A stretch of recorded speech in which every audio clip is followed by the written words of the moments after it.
Vladimir Belsky lo convierte en una sátira política realmente muy agresiva, implacable, se podría decir, contra el régimen zarista. Todo esto sin dejar de ser un cuento. Yo creo que esto es una de las dificultades probablemente de poner en escena una ópera como El Gallo de Oro. Es un cuento y no puede dejar de ser un cuento, pero no es solo un cuento. Laurent, ¿cómo ha resuelto esos dos aspectos de la obra? El hecho de que sea un cuento y el hecho de que no sea solo un cuento. Peut-être c'est Korsakov qui appelle. Bonjour. Alors, d'abord, pour moi, le Coq d'Or, ça a été une grande découverte, un grand choc, je dois dire, un grand choc à la fois musical et théâtral, par rapport à ce que vient de dire Johan, parce que ce que je préfère au théâtre, en général, c'est des œuvres qui mêlent des univers différents. Là, Johan vient parler de la satire politique, qui est effectivement très subversive. Moi, j'ai été extrêmement troublé par la force de subversion qu'il y avait dans cette œuvre, mais ça reste un conte, et un conte comme pour les enfants, c'est-à-dire que ça balance continuellement entre les deux univers. Donc on a quelque chose de très léger, très drôle, et en même temps, plus on avance dans l'œuvre, plus ça devient très noir. Moi je pense toujours... Bueno, buenos días. Lo primero que quiero decir es que para mí El Gallo de Oro fue un gran descubrimiento, tanto desde el punto de vista musical como teatral. Y con respecto a lo que acaba de decir Joan, yo siempre prefiero las obras de teatro que mezclan universos distintos, ¿no? Y es verdad lo que él decía, ¿no? A mí me sorprendió enormemente el gran contenido de sátira política, ¿no? de subversión, que es muy subversiva esta obra, ¿no? La gran fuerza de la subversión.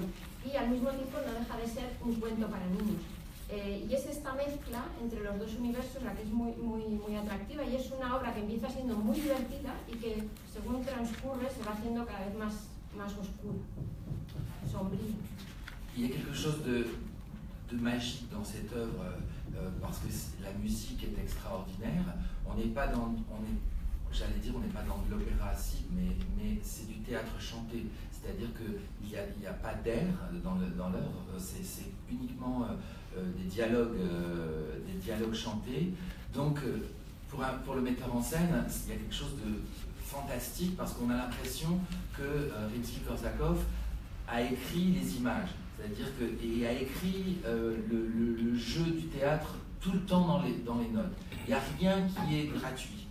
Particulièrement au premier acte, qui met en scène le roi Dodon, le tsar Dodon, qui n'a qu'une idée en tête, c'est rester couché, et qui est entouré par une cour d'imbéciles, enfin de soldats absolument stupides, et puis ces deux fils qui sont aussi deux enfants dégénérés, qui n'ont que des idées absolument absurdes.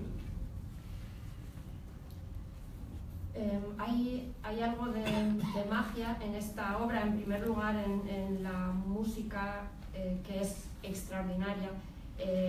Realmente no hay arias, por ejemplo, en esta ópera, sino que realmente es teatro cantado, es decir, son diálogos cantados.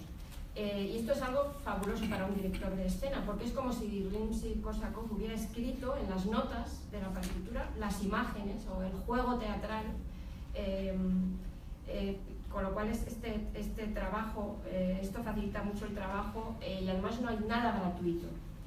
Por ejemplo, el primer acto vemos al zar Dodon, que es un personaje cuya única idea es no levantarse, ¿no?, de la cama, que está rodeado de esa corte de soldados estúpidos con esos dos hijos que son dos personajes degenerados, ¿no?, que tienen ideas absolutamente locas. Et là où c'est extraordinaire, c'est que finalement le message de Rimsky-Korsakov, c'est un message universel. Bien sûr, on pense... Moi, j'ai été très troublé au départ des répétitions de me dire, on parle du tsar, on dit le tsar tout le temps, et le tsar Nicolas II, il était encore vivant. Et on dit, mais comment on peut oser faire ça? C'est comme s'il y avait quelqu'un aujourd'hui qui faisait un opéra sur Donald Trump ou sur, je ne sais pas, voilà, et qui ouvertement se foutait de sa gueule. Voilà. Vraiment, et de manière extrêmement méchante, se foutait de sa gueule de Donald Trump et de tous les gens qui l'entourent. Et moi, c'est pas étonnant que l'œuvre ait été interdite quasiment immédiatement. Es una obra extraordinaria porque en el fondo vemos que el mensaje que transmite es un mensaje universal. Yo, la verdad es que al principio la perspectiva de que esta obra se hubiera compuesto pensando en el zar Nicolás II cuando estaba vivo, es decir, en su época, me parecía increíble, ¿no? Porque qué atrevimientos. ¿A quién se hubiera atrevido actualmente, por ejemplo, a montar una ópera sobre Trump, ¿no? No sé, por dar un ejemplo, ¿no? Putin, plutôt. Más bien Putin, ¿no? Y riéndose abiertamente del personaje, como hace esta ópera, además de una forma muy maligna, ¿no? Con muy mala leche. Voilà, et finalement, avec la fin de la pièce qui est très noire, parce que c'est une tragédie finalement, la fin de la pièce, avec la mort du tsar et un peuple aussi stupide d'ailleurs, et complètement soumis. Et là aussi, l'ironie, elle est très puissante, elle est très, très, très forte. Un peuple soumis qui se retrouve orphelin de son tyran et qui dit, bah, on n'a plus de tyran, et qu'est-ce qu'on va faire maintenant? Et ça, c'est quand même d'une ironie incroyable. Et au lieu de dire on est libéré de ce tyran, on dit merde, on n'a plus d'oppression, qu'est-ce qu'on va faire maintenant? Y el final de la obra, que es un final muy sombrío porque es un final de tragedia, la obra termina con la muerte del zar, y ahí hay otro elemento de una ironía muy fuerte, porque vemos a ese pueblo totalmente sometido que de repente se encuentra huérfano, ¿no? Y se pregunta qué hacer, ¿no? En lugar de pensar, por fin somos libres, no saben qué hacer, ¿no? Con esa libertad, lo cual es una gran ironía para este final. Et le message, pour moi, le mot de cette pièce, pour moi, c'est une pièce sur la peur, puisque tout le monde a peur dans cette pièce. Tout le monde a peur, le tyran a peur des ennemis, le peuple a peur du tyran et des ennemis, enfin, tout le monde a peur, et pour moi, comme c'est une tragédie, c'est que la peur mène au chaos. Et voilà, c'est une chose qui, finalement, ne se dément pas malgré le temps. Y bueno, si hubiera que buscar una palabra, para mí sería la palabra miedo, ¿no? Que atraviesa toda la obra. El tirano tiene miedo de los enemigos, el pueblo tiene miedo del tirano y de los enemigos, ¿no? Y todo el mundo tiene miedo, y finalmente lo que vemos es que el miedo conduce al caos, ¿no? Y bueno, que es algo que el tiempo actual no ha desmentido, ¿no? Mais ce qui est incroyable, c'est qu'en plus, c'est très rigolo. Parce que là, quand je parle de ça, d'un coup, j'ai l'impression, et en même temps, c'est très drôle. Bueno, y al decir esto, sí que quiero terminar diciendo que al mismo tiempo es muy divertido, ¿no? Porque es la verdad. Yo creo que Laurent ha hablado realmente de todos los personajes de la obra, casi, de este sarcasmo increíble que tiene Rimsky-Korsakov y el libretista respecto al zar, que evidentemente, bueno, lo desprecia de una forma absoluta, y al pueblo, que también hay un desprecio enorme por este pueblo pasivo que es incapaz realmente de darse cuenta de ver de alguna manera, de aspirar a su liberación, que está encantado, que son una serie son unos corderos absolutamente dispuestos a ir a mataderos sin ni siquiera saber el motivo. Pero hay dos personajes también que son muy inquietantes en la obra. ¿Quiénes son el astrólogo y la zarina de Chirmanka? Para acabar de liar, porque esto ya es... L'astrologue dans la pièce, c'est le personnage qui ouvre et qui ferme la pièce. C'est aussi un personnage très ironique, et c'est lui qui amène la solution pour sauver le tsar, qui amène le coq d'or. qui apporte le coq d'or. Et puis c'est à cause de lui que finalement le tsar va rencontrer la reine Shemaha, qui est aussi un personnage extraordinaire, un personnage fantastique. Ça c'est au deuxième acte, c'est le moment où le tsar doit aller à la guerre, il rencontre son ennemi, et son ennemi c'est une femme extraordinaire, une séductrice, une guerrière, une enfant, une femme capricieuse et en même temps une femme extrêmement dangereuse. C'est un rôle génial pour une chanteuse parce que il y a très peu de rôles de soprano colorature qui ont cette densité dramatique là, parce qu'il y a toutes ces couleurs là en finalement assez peu de temps. Et ça c'est magique. Et l'ironie suprême de la pièce, c'est que c'est l'astrologue qui va mourir à la fin de la pièce se réveille à la fin de la pièce et s'adresse directement au public en disant mais surtout ne prenez pas ça pour une histoire vraie. Voilà, c'est vraiment très, très ironique. Les seuls vrais personnages de cette histoire, c'est moi, donc un personnage complètement irréel, et la reine Shemaha, voilà, qui est aussi un personnage complètement irréel. Surtout les autres n'existent pas. Sí, el astrólogo es el personaje que abre y cierra la ópera, que aparece en el prólogo y en el epílogo, y es extremadamente irónico también.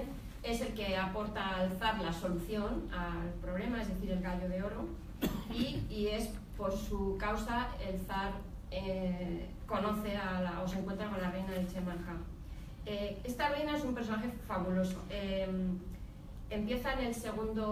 Aparece en el segundo acto, el zar se tiene que ir a la guerra, ¿no? Y se encuentra de repente con su enemigo, que es esta reina, una mujer, una mezcla entre una sirena, una mujer seductora, con un aspecto infantil, muy caprichosa, y una mujer extremadamente peligrosa, ¿no? Es un papel extraordinario para una soprano de coloratura porque todos esos colores, ¿no? en muy poco tiempo, y hay muy pocos papeles con esta intensidad dramática, ¿no? para este tipo de soprano.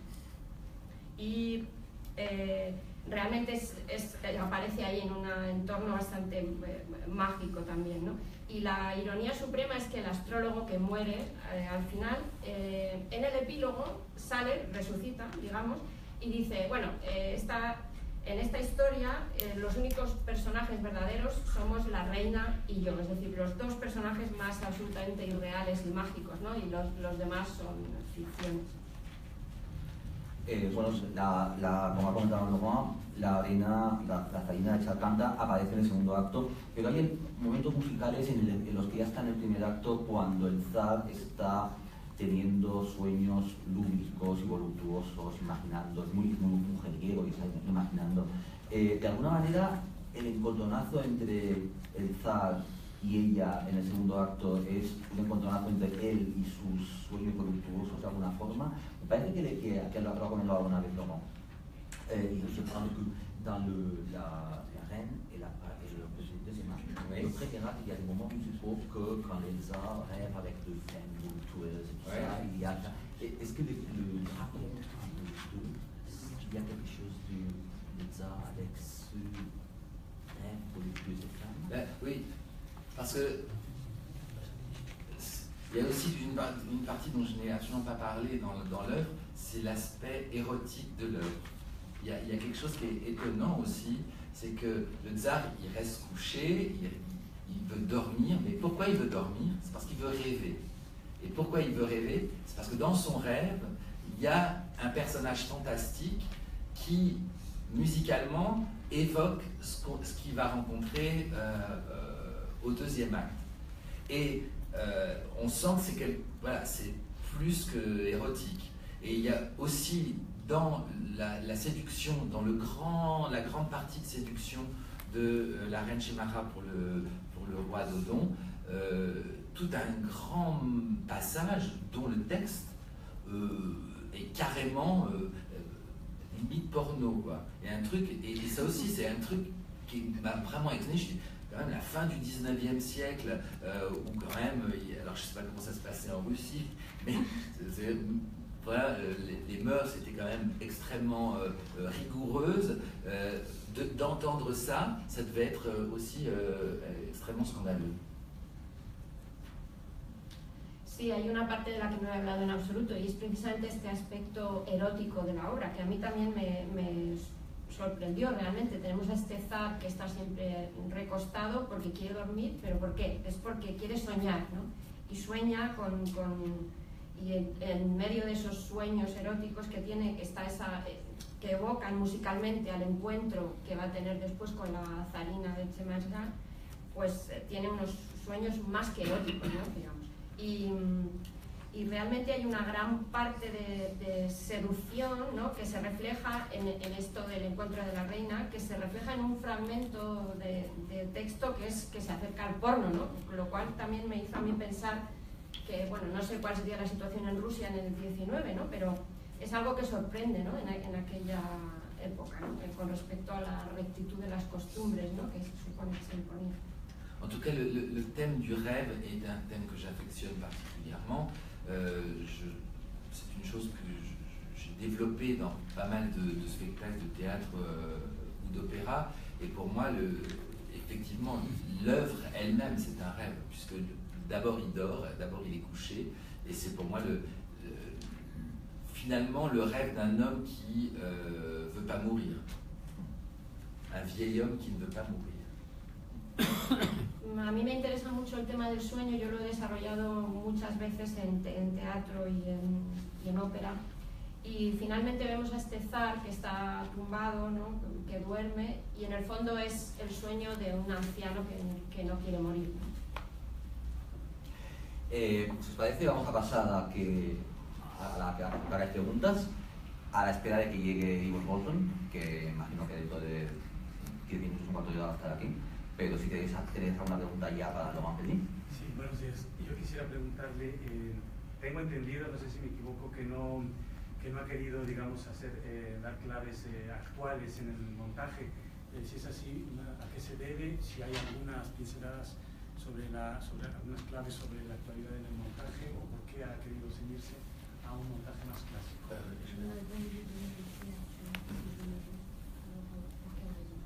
Alors, moi je n'aime pas réduire une œuvre à l'actualité. C'est-à-dire que je trouve que notre époque est souvent évoquée dans des concepts ou des choses qui, pour moi, ferment la porte à la poésie.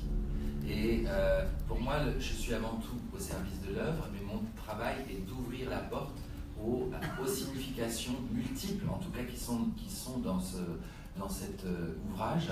Et il y a beaucoup de signes, notamment tout ce qui est costume. Il n'y a pas vraiment d'époque, on ne sait pas très bien si on est au 19e siècle ou pendant les guerres du 20e siècle.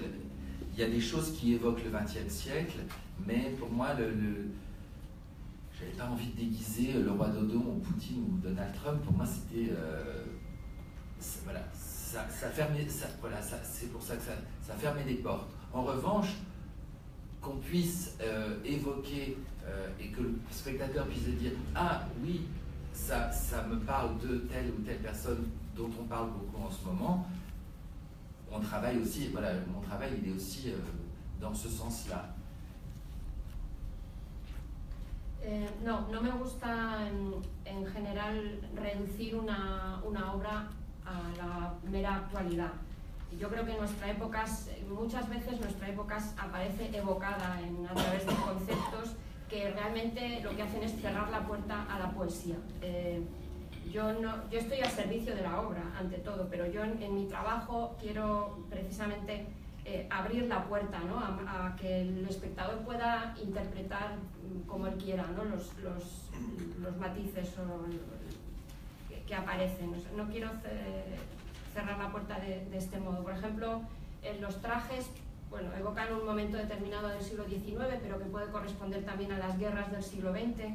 Y hay otros elementos que evocan al siglo XX, pero lo que no quería era en mi trabajo disfrazar al protagonista de Putin o de Trump, ¿no? Yo creo que eso cierra puertas a la multiplicidad de interpretaciones que puede haber, como he dicho, ¿no? Y que el público puede evocar a través de los elementos de la obra. Il y a aussi l'idée du conte. Le conte, il y a quand même dans l'œuvre, il reste quand même, il était une fois, comme si on s'adressait à des enfants.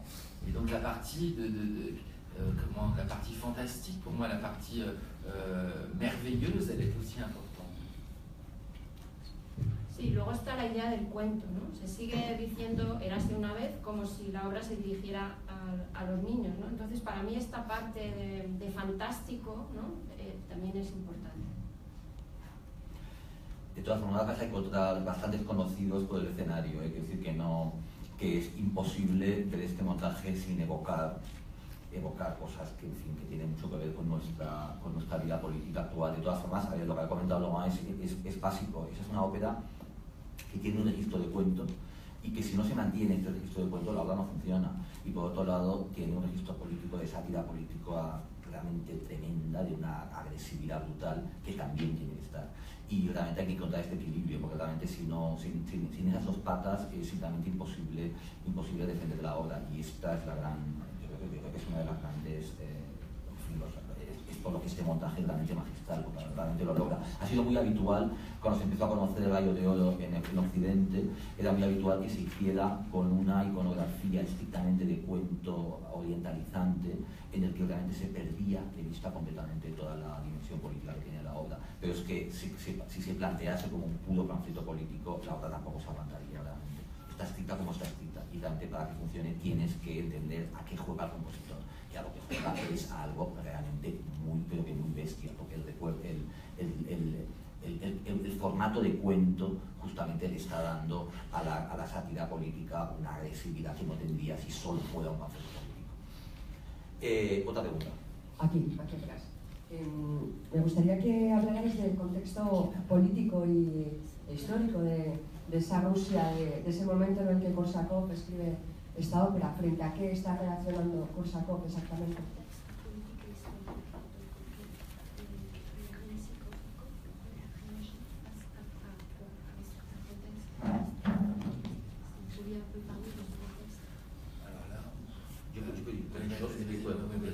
Bueno, a lo que está reaccionando Rimski-Korsakov, era un ilustre, importantísimo compositor de la época, respetadísimo, y en el momento en que ya una persona que se había mantenido bastante al margen del tema político, realmente era un intelectual, y el momento en el que Rimski-Korsakov hace un cambio absolutamente radical es a raíz de la masacre del Domingo Rojo, también conocido como Domingo Sangriento, del año 1905. ¿Qué fue este Domingo Sangriento? Pues fue una manifestación pacífica en la que había obreros, estaba liderada por un sacerdote, de hecho, pero había básicamente obreros, mujeres, niños que ante el Palacio Imperial de San Petersburgo pues se reunieron una muchedumbre, pues para una multitud de gente para pedir pues, una serie de cosas, pedían a las autoridades, pedían mejores condiciones de trabajo para los obreros, remuneraciones más razonables, derecho de asociación y de huelga, igualdad ante la ley, y esa manifestación acabó con el ejército abriendo fuego y provocando una masacre tremenda, con centenares de muertos, que tuvo realmente un impacto emocional enorme en todo el país, y que de hecho seguramente, y nosotros seguro, fue un acontecimiento que preparó realmente el camino de lo que pocos años después sería la Revolución Rusa. Este fue el acontecimiento que provocó que algunos intelectuales, por ejemplo Rimski-Korsakov, rompieran realmente definitivamente con el zarismo, y de una postura política más o menos indiferente, pues pasó Rimski-Korsakov a apoyar las protestas de los estudiantes, pasó a enfrentarse a la corte, se enfrentó a la sociedad rusa, que dependía directamente de la corte, se enfrentó a las altas instancias del régimen, fue expulsado del conservatorio. De hecho, por apoyar a los estudiantes lo echaron del conservatorio, pero la verdad es que su prestigio era tal y recibió una tal oleada de apoyos y de muestras de afecto, que de hecho su autoestima estuvo muy alta en aquella época, porque realmente prácticamente toda la intelectualidad rusa se volcó a favor de él. Al final tuvo que ser readmitido en el conservatorio y de hecho exigió también que se readmitieran los otros profesores y misionarios que se habían manifestado en oposición al régimen. Eso es un poco el contexto en el que Rimski-Korsakov compone El Gallo de Oro. Por lo tanto, sí, es una obra en la que él recurre a un cuento de Pushkin que es un cuento que aparentemente es orientalista, que es colorista, brillante, pero inyecta a este cuento en la lectura que él y el libretista hacen de este cuento, pues es un poco lo que Logan Pelius ha explicado. Es ese cuento, pero al mismo tiempo es también un manifiesto subversivo y una denuncia satírica implacable contra realmente un régimen zarista que con esos acontecimientos lo que había hecho, de hecho, es cavar su propia fosa. Buenos días. Hay una tendencia actualmente de cambiar un poco en la ópera para que ésta permanezca igual. Entonces, en este montaje, si transformáramos el cuento en una novela de ficción y cambiáramos al zar por Stalin, al astrólogo por el jefe de la KGB, a la zarina por un agente sirena del KGB y a los soldados por el Politburó, ¿habría que cambiar mucho del libreto o bastaría con cambiar los trajes y la bandera que estaría alzada en el castillo o lugar de gobierno? Muchas gracias. Pero usted lo que tiene que hacer es dirigir escénicamente la ópera. Venga a la mesa. Il y a beaucoup de productions qui ne se gênent pas pour faire ça. Il suffit de changer les costumes. Mais en même temps, comme ce que je disais tout à l'heure, si on fait ça, voilà, on a un sens, et puis on plaque un sens sur une œuvre, et puis pour moi, le sens est fermé. Et je trouve que il y a, parce que c'est quand même la musique qui prédomine dans une œuvre comme ça. Et la musique, elle est si évocatrice, si extraordinaire. Elle vous emmène dans plein de directions différentes, avec une malice absolue, que, voilà, moi en tout cas, c'est pas une chose que j'aimerais faire, mais est-ce qu'il faudrait changer le texte de l'œuvre? Non, je pense que ça pourrait marcher comme ça.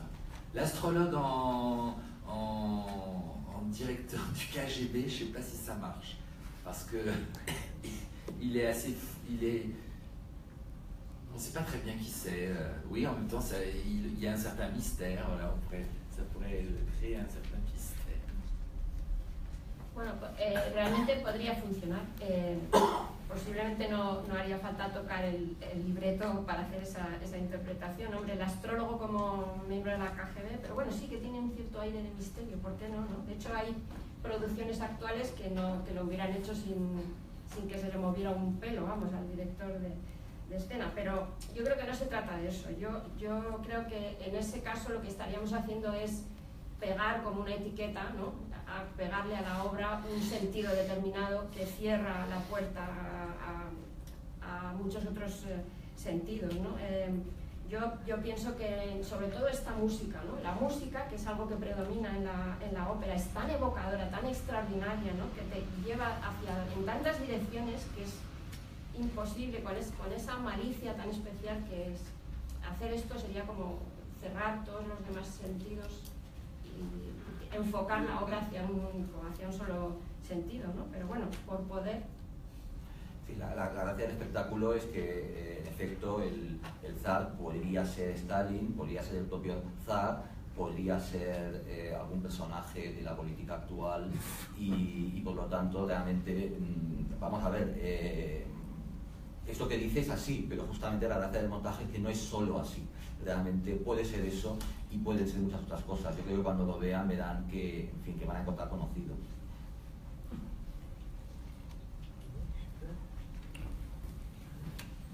Pouvez-vous parler un peu de l'idée de la scénographie et comment justement dans la scénographie se traduit cette idée de fantastique et en même temps des allusions politiques, éventuellement on peut trouver aussi certaines allusions à l'actualité, mais qui n'est pas proprement montrée. Est-ce que vous pouvez expliquer ça? Parce que j'ai l'impression qu'on tire un peu l'œuvre vers quelque chose qui doit coller à l'actualité. Je pense qu'il faut rester dans les contes et dans les fantastiques aussi.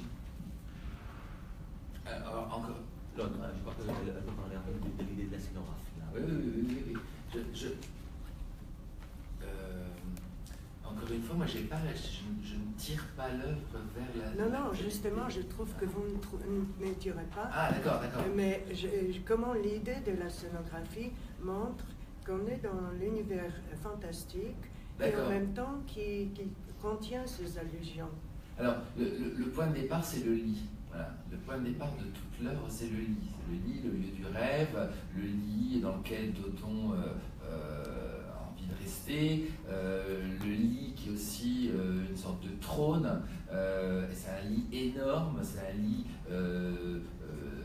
alors là, pour le coup, qui évoque même l'idée du nouveau riche d'aujourd'hui, avec une espèce de luxe ostentatoire. Et ce lit est très confortable et énorme. Il est posé dans le spectacle sur un tas de charbon. Voilà, un énorme tas de charbon noir. Et pour moi, le tas de charbon, c'est ce monde qui entoure Dauton, qui est un monde stérile et aride, et qui est en même temps, pour moi, le symbole de l'asservissement du peuple, c'est-à-dire le travail du peuple, ce pourquoi le peuple a travaillé, et le pouvoir est posé sur ce tas de charbon. Dans la scénographie, il y a aussi tous les personnages du peuple sont noirs, sont presque issus du charbon. Et puis en deuxième partie de l'œuvre, au fond du décor, il y a une photo d'époque qui est une foule de milliers de personnes en Russie, à peu près à cette époque-là, et qui finalement se retrouvent à ressembler, tellement ils sont nombreux, au charbon qui est sur le sol. Voilà, le lit, pour moi, c'est le rêve aussi, donc voilà, on n'est pas dans quelque chose de réaliste, et c'est par la magie des éclairages et finalement du non-réalisme des costumes. Tous les personnages sont plutôt blancs, et en fonction du degré de leur responsabilité dans cette histoire, du degré de pouvoir dans cette histoire, ils ont plus ou moins comme si le noir, la noirceur avait imbibé leur costume et avait été monté presque jusqu'à leurs épaules. Il n'y a rien en fait dans le spectacle, il n'y a que ça au départ, et puis c'est juste la présence des personnages, et puis sur la deuxième partie, la tente, on dit la tente de la reine Shemara, dans le texte on dit il y a une tente brodée fantastique. Voilà, ça, je voulais pas faire quelque chose d'orientaliste, je voulais aussi quelque chose qui évoque finalement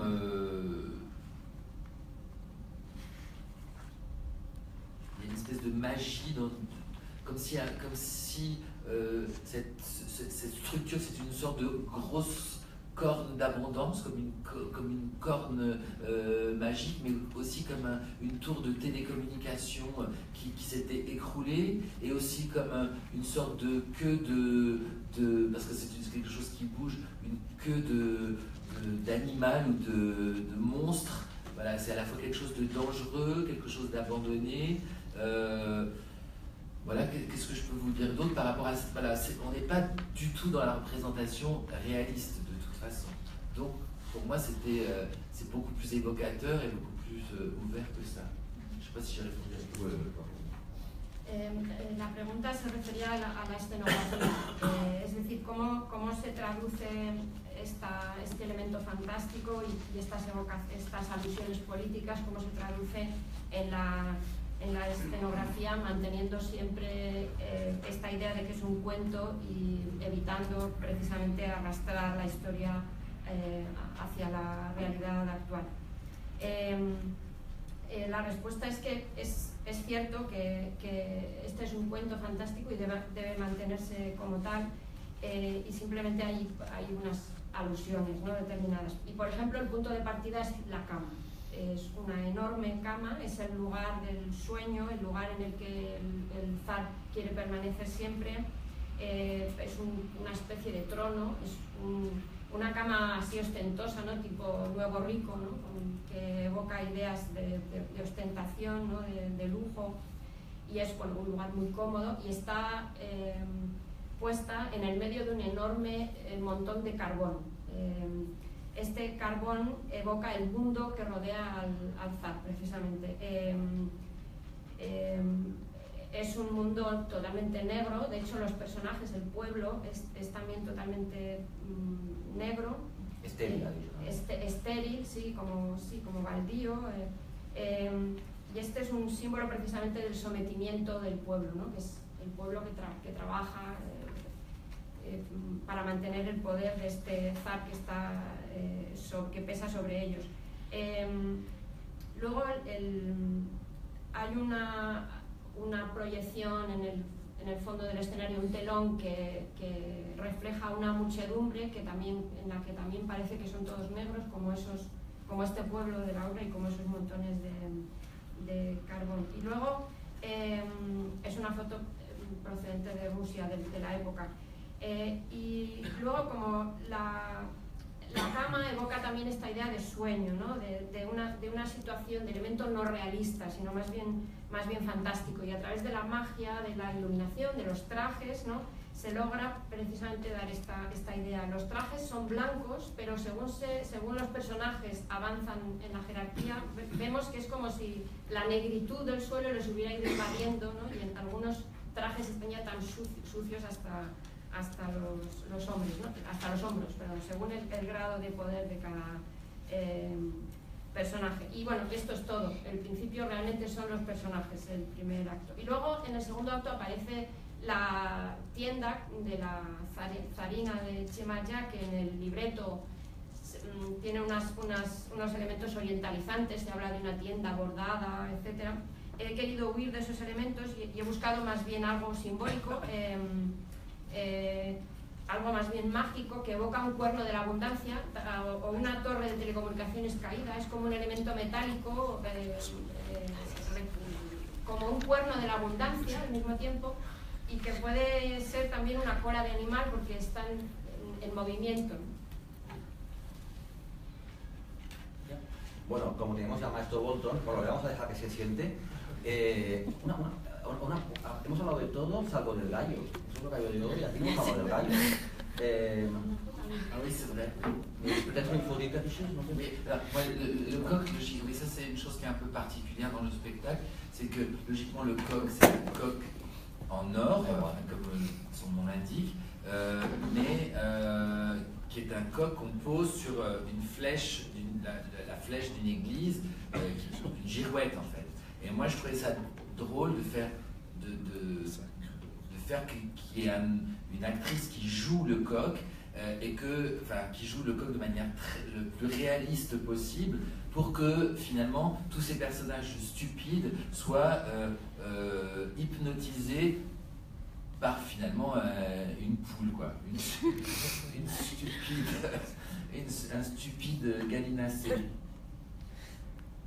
Bueno, sí, realmente el Gallo de Oro es un personaje especial en esta ópera. Es un gallo de oro, como su propio nombre indica, pero está posado en lo que representa el extremo del campanario de una iglesia, o más bien una veleta. Gracias.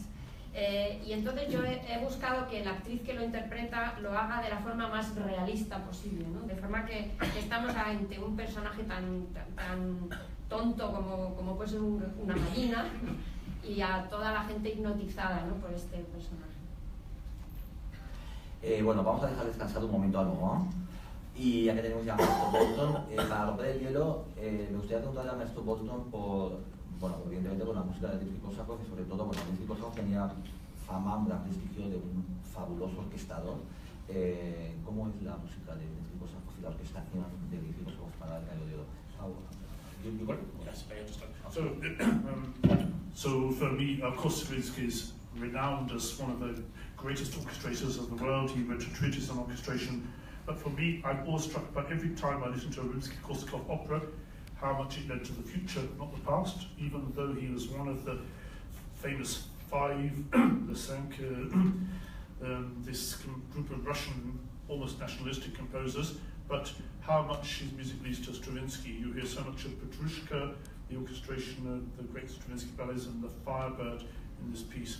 And this being his last opera, it was not so epic. It was like maybe, as you probably already discussed, part of the tradition of the ironic, the La Moda Twazaronja Prokofiev, the Nose of Shostakovich, this sort of social commentary. But his orchestration work it has elements of the Russian style and the is it working? Okay. Did you hear any of that?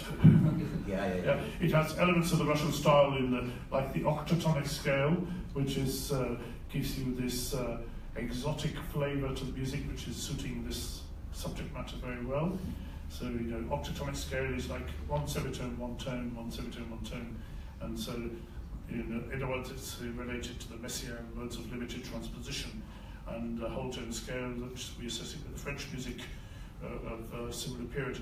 But his mastery of orchestration is incredible, and I think how, for me, what I particularly love is the detail in the woodwind writing and the different tessituras of the woodwind writing. He explores many more extremes of the texture than most composers, and particularly more of his Borodin and Mussorgsky, which is original in a different way. But this is very sophisticated, very refined, and I think it's going very well with the story. Charo. Sorry.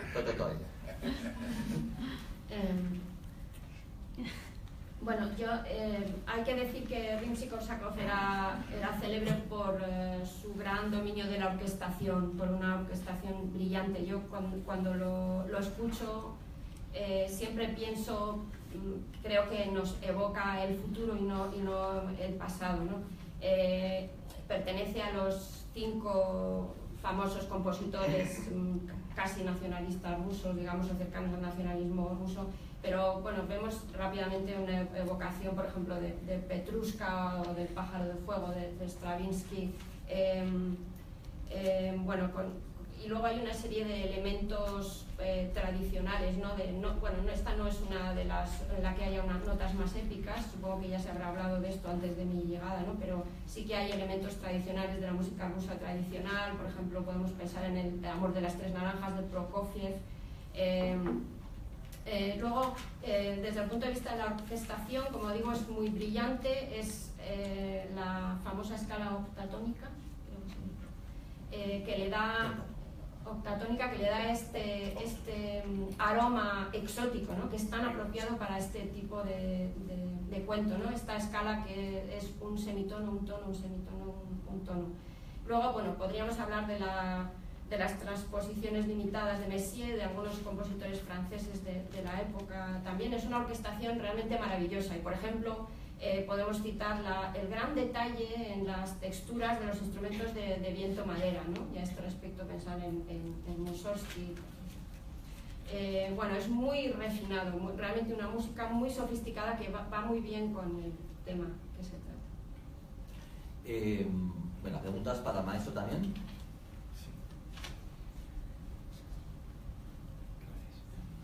Buenos días. La música de Rimsky-Korsakov es muy complicada técnicamente, o es, digamos, que es sencilla de orquestar y dirigir y hacerse con los cantantes. Gracias.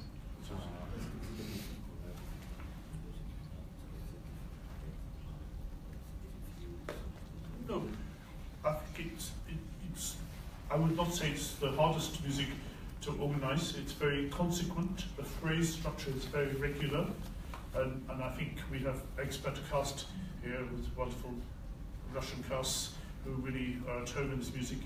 It's not as complicated as, let's say, Rossignol or Stravinsky.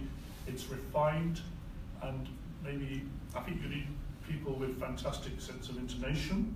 So the colours with these semitones and augmented intervals with the exotic music, you need good musicians for sure, but it's not like super complicated rhythmically. It's more colour and detail and balance, I think, is the hard thing.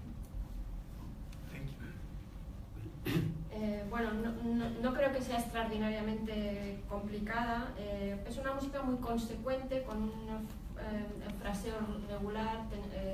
Tenemos, por supuesto, un elenco experto de cantantes rusos extraordinarios, pero bueno, no es tan complicado como, por ejemplo, Rossignol de Stravinsky. Es una música muy refinada. Hay que tener, los cantantes necesitan un sentido de la entonación fuerte para reflejar estos colores, este punto exótico de la música, pero no es realmente, aparte de estos colores y este exotismo de la música, no es excesivamente complicado.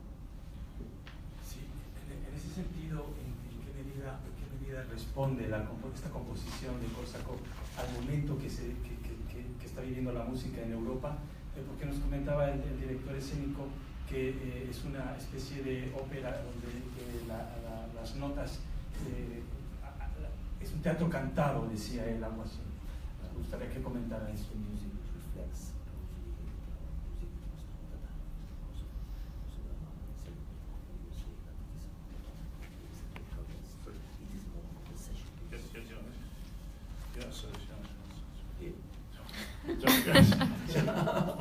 I think it's, as Laura said, this is really a dialogue piece and very relatively few set numbers. It's much more, it is conversational. The second act has much more extended conversation between the Shamaka and the king, but it's always evolving very fast. It is very sort of conversational and direct. The first act totally is just a series of people coming in and out. The sons of the king, they must be very frustrating roles for them to sing. They sing for 5 minutes, the idiot sons, and I think it's really, I think everything is based on this libretto, which is a little bit ironic and sardonic and a little bit vicious in its critique of the social structure of Russia at the time. And it's a very honest piece. So in this way, it's very different to, say, his previous opera, The Invisible City of Katesh, which is monster grand opera. Not epic. Not epic. It's not epic. It's a biting social commentary.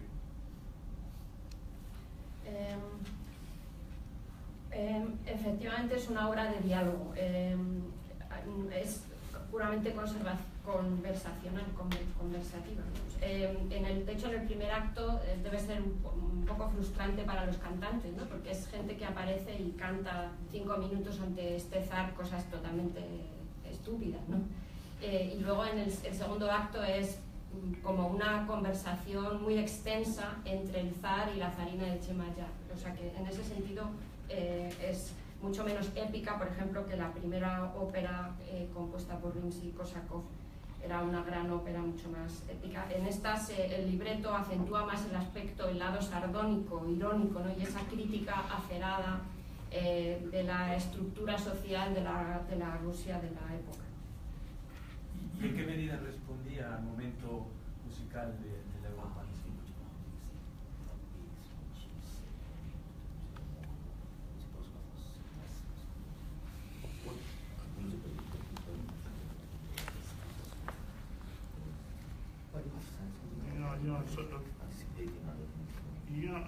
I think he was not self-consciously changing his style. I think he just wanted to write us on this topic, which was after the Russian war, which was very unpopular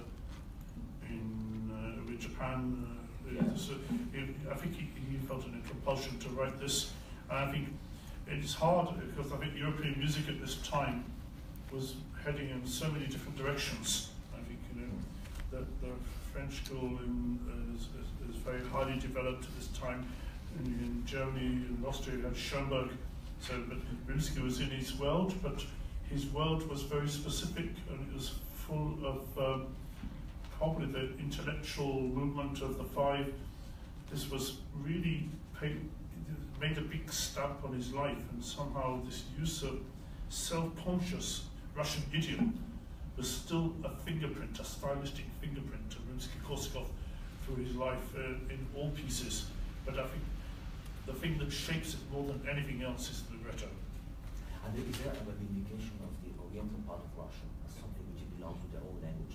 Yes, I think the Oriental part is absolutely clear. Their idea of Orientalism, which is of course a constant topic in Western music at this time, with the French idea of Orientalism, with Debussy and going right through to Messiaen, and everybody's idea of Orientalism, what is that? And in Russia, because it's almost on their doorstep, and there's self-conscious stylistic writing with whole tone scales or octatonic scales, pentatonic scales, but octatonic particularly. This is absolutely sort of, you could say that Shemakar was maybe a reference to part of Azerbaijan, I think, wasn't it? But it's an invented kingdom, not a real kingdom. But it's on the doorstep. It's on the doorstep. Bueno, y con respecto a la música de la época, la música europea de la época era una música que iba en todas direcciones. Francia en un momento incipiente, en Alemania o Austria estaba Schoenberg. No se puede realmente decir que algo determinado, sino que ni que Rimsky-Korsakov ni que esta ópera supusiera un cambio de estilo para Rimsky-Korsakov. Simplemente compuso una música para un tema determinado, ¿no? Y es verdad que había un contexto en el que la guerra rusa contra Japón era extremadamente impopular, ¿no? Y seguramente él sintió la necesidad de crear esta obra, ¿no? En el sentido de crítica, ¿no? Rimsky-Korsakov pertenecía a ese movimiento intelectual de los 5 compositores nacionalistas rusos, y sí que hay un elemento que preside o que recorre toda su vida, que es esta conciencia del idioma ruso, de la lengua rusa, ¿no? de una determinada música rusa, ¿no? Que es algo que está presente en todas sus obras, ¿no? Y luego también está el elemento orientalizante, que en ese momento todo el mundo se preguntaba le daba un significado determinado a esta idea orientalizante, ¿no? Desde Francia, desde Debussy hasta Messiaen, en fin, todo el mundo estaba preguntándose qué era esto, y para Rusia era algo que estaba en la misma puerta, ¿no? Algo que ellos tenían muy cercano. De hecho, este nombre de Chemaja parece que procede de un lugar de Azerbaiyán, o sea que el nombre existe, aunque realmente es un reino totalmente inventado, ¿no? No quería decir nada, pero sí, por supuesto que en Rusia están las escalas pentatónicas y octatónicas, que son también un elemento muy importante. Just wanted to add one thing, that the school of composers called the Five, from Kushka, most of them were not just composers. They had other careers, Rimsky-Korsakov, a naval officer, and Borodin and other people, and they set themselves almost as apart from what they regarded as the elite school of Tchaikovsky and the St. Petersburg sort of control of society and musical world. So, and I think this almost ideological zeal of these composers to make something Russian in music, but also I think this, you can see why it led to this topic after the Bloody Sunday massacre and the civil unrest, and Rimsky-Korsakov took the side of the protesters and was dismissed from his post, I think. So there's some sort of ideological zeal, which I think, for me, makes Le Coq d'Or one of his most personal pieces. Sí, algo que quisiera decir también con respecto a estos famosos 5 compositores rusos, es que la mayoría no solo componían música, ¿no? Sino que tenían otras carreras. Rimsky-Korsakov fue un oficial naval, y Borodin, es decir, todos ellos.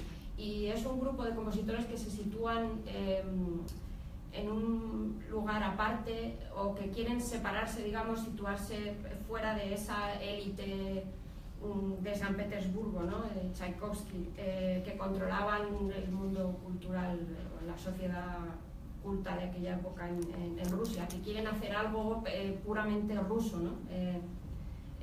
Y por supuesto está la masacre del Domingo Sangriento, que también indujo por ejemplo, a Rimsky-Korsakov a ponerse del lado de los oprimidos, de los masacrados, ¿no? Y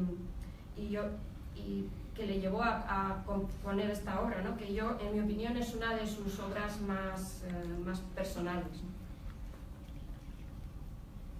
El interludio musical. Yeah, maybe we can talk about the fact that you are going to play.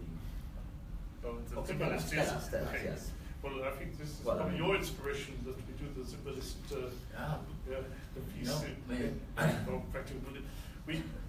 Because we have a entr'acte in between the second and third acts, it's necessary to have a little bit of pause here, and this production evolved beautifully in Brussels with the idea to do this fantasy by Efraim Zimbalist, who's a famous Russian violinist who ended up in America from the famous Odessa school.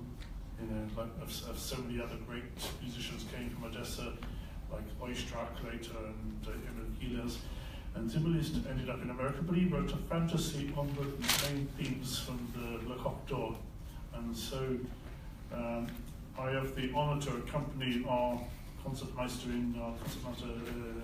Gergana Gagova in this piece in between Acts 2 and 3. So I'm getting very worried about this because I have to get practicing the piano now. This is making me very nervous. Bueno, sí, hay un entreacto entre el acto 2 y el 3, hay que hacer una pausa. Y en Bruselas se introdujo en este entreacto un fragmento musical que funcionó muy bien, que es una interpretación de un compositor de la escuela de Odessa, Efraim Zimbalist. Un gran compositor ruso, que es una fantasía sobre el gallo de oro. Esta fantasía se interpreta en el interludio entre el acto 2 y 3, y además yo tengo que tocar el piano, con lo cual estoy un poco nervioso, ¿no? de que he estado ensayando mucho. ¿Una pregunta más? Venga. Sí, quería pedir un comentario sobre el doble reparto, habida cuenta que además, por lo que estáis contando, una obra con un contenido satírico requiere no solamente grandes cantantes, sino actores. Pues tenemos un doble reparto con 2 repartos de grandes actores. Sí, tenemos un doble reparto, pero eso responde eso responde un poco a un tema logístico, y también responde al hecho de que estamos hablando de una obra que es una auténtica rareza, es una obra que no está en el repertorio, realmente es una obra que a pesar de que es una obra maestra y que es una de las obras que todo el mundo conoce que existen de Rimsky-Korsakov y que está realmente unánimemente considerada como una auténtica obra maestra dentro del repertorio operístico ruso, pues tampoco es una obra en la que haya muchos cantantes que la tengan en el repertorio, es una obra que se hace muy poco, de hecho se ha hecho también muy poco en la propia Rusia, porque es una obra que esa carga subversiva que tiene la obra, que es tremenda, pues no ha pasado desapercibido ni al zar en su época ni a ninguno de los regímenes posteriores, que es decir, todos de alguna manera han visto más o menos que la obra estaba apuntando contra ellos. Por lo tanto, es una obra que realmente, y el ejemplo lo hemos tenido hace muy poco precisamente en el Bolshoi, es una obra que realmente se ha hecho muy poco, porque ni siquiera los propios rusos la han defendido demasiado, porque la ven realmente como una agresión contra su propia estructura de poder. Entonces realmente es una obra que va de perlas al margen de la propia estructura organizativa del Teatro Real, pues que tenemos muchas funciones en pocos días y que no se pueden dar días de descanso, sino que lo que hacemos es aumentar el número de funciones a base de tener los repartos, pero va muy bien en este caso además Pues he dicho, es una obra que realmente sería dificilísimo encontrar artistas que puedan incorporarse de repente al espectáculo, teniendo en cuenta además que es un espectáculo teatralmente muy potente y que hay que ensayar muy bien durante un periodo de tiempo para que pueda dar el resultado que tiene que dar. Por tanto, 2 casts por ese motivo y también porque el incremento de abonos y de venta de entradas que el teatro ha estado teniendo en los últimos años, pues realmente necesita incrementar ese número de funciones. Por lo tanto, en fin, por todos los motivos, tiene mucho sentido tener 2 casts, pero son 2 repartos que han estado ensayando desde el primer día y son 2 compañías perfectamente preparadas a nivel musical y interpretativo y actoral para asumir la producción. Y realmente yo diría que en este caso ni siquiera se puede decir que haya jerarquías entre los 2 casts, son 2 casos estupendos. ¿Es la primera vez que dirige esta ópera? It's your first time for the Cordon? Yes. Y si puede precisar un poco su impresión, su emoción o su modo de enfrentarse por primera vez a la ópera.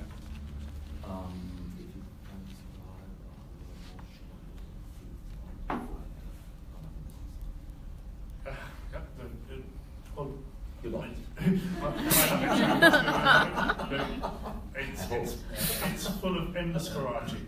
It's full of endless variety. From the beginning, the vulgar trumpet fanfare, and then Misterioso, overture, swelling flutes. It's very beautifully crafted, and it's ever evolving. It's never staying the same for long. So I think I just love the variety of the piece, and it's I'm not a Russian, but I did some experience in Russian music. I did Onegin at Kleinborn, Rossignol in Salzburg, and Yolanta with Anna Netrebko in Salzburg. And I have to say, this maybe is the Russian piece I've enjoyed most. Bueno, es una obra que está en continua evolución, con una enorme variedad desde el principio, luego hasta esa obertura misteriosa, muy extremadamente variada y rica. Es la que más he disfrutado, aunque no soy ruso, pero he interpretado música rusa, pero es la obra rusa que más he disfrutado hasta el momento.